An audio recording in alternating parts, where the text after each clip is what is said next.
മദ്യനയ അഴിമതി കേസിൽ ചോദ്യം ചെയ്യലിന് ഹാജരാകാൻ ഡൽഹി മുഖ്യമന്ത്രി അരവിന്ദ് കെജ്രിവാളിന് സമൻസ്. വ്യാഴാഴ്ച ഹാജരാകാനാണ് ഇ ഡി വിളിച്ചിരിക്കുന്നത്.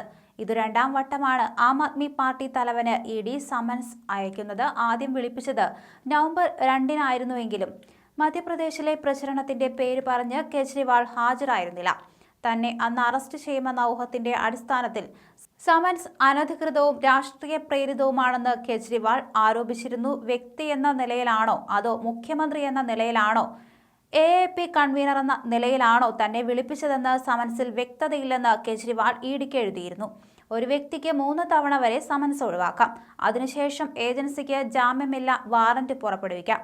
ഏപ്രിലിൽ CBI കെജ്രിവാളിനെ 9 മണിക്കൂർ ചോദ്യം ചെയ്തിരുന്നു. അതിനുശേഷം CBIയെ കെജ്രിവാൾ വിമർശിക്കുകയും ചെയ്തു. CBI തന്നോട് 56 ചോദ്യം ചോദിച്ചെന്നും എല്ലാം വ്യാജമായിരുന്നുവെന്നും തങ്ങൾക്കെതിരെ തെളിവിന്റെ കണിക പോലുമില്ലെന്നും അദ്ദേഹം പ്രതികരിച്ചിരുന്നു. കെജ്രിവാളിന് സമൻസ് വീണ്ടും അയച്ചതോടെ പാർട്ടിയെ കേസിൽ പ്രതിയാക്കുന്നതിനെക്കുറിച്ചും വീണ്ടും ചർച്ചകൾ സജീവമാകും.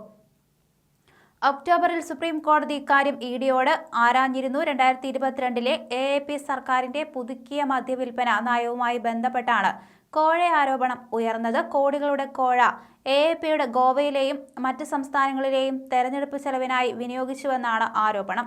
ചില ഡീലർമാർക്ക് അനുകൂലമാകുന്ന തരത്തിലായിരുന്നു നയമെന്നും ഇക്കൂട്ടർ മദ്യവിൽപ്പന ലൈസൻസിനായി കോഴ നൽകിയെന്നുമാണ് ഇഡിയും CBIയും ആരോപിച്ചത്. AAP ആരോപണങ്ങൾ ശക്തമായി നിഷേധിച്ചുവെങ്കിലും കഴിഞ്ഞ വർഷം ജൂലൈയിൽ പുതിയ മദ്യനയം റദ്ദാക്കി പഴയ നയം തിരിച്ചു കൊണ്ടുവന്നു. മുൻ ഉപമുഖ്യമന്ത്രി മനീഷ് സിസോദിയ, രാജ്യസഭ MP സഞ്ജയ് സിംഗ് എന്നിവർ കേസുമായി ബന്ധപ്പെട്ട് അറസ്റ്റിലാവുകയും ചെയ്തു.